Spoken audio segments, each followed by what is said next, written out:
Hello there everyone, welcome back to our channel. In today's video, you are going to see how to fix Instagram Notes music feature not showing.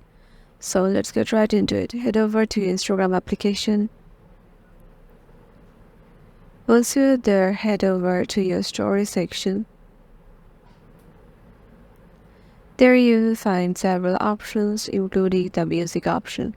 If you can't find the music option on here, just go to your home screen and just head over to your Play Store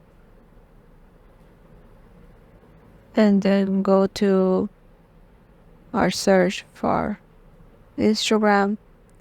As you currently see, there is an update option on Instagram in my one right here, so I just need to update my one. So if you don't have your Instagram music right there, so just update, make sure you have updated your Instagram, and once you do the update, hope so you'll find your music option right there.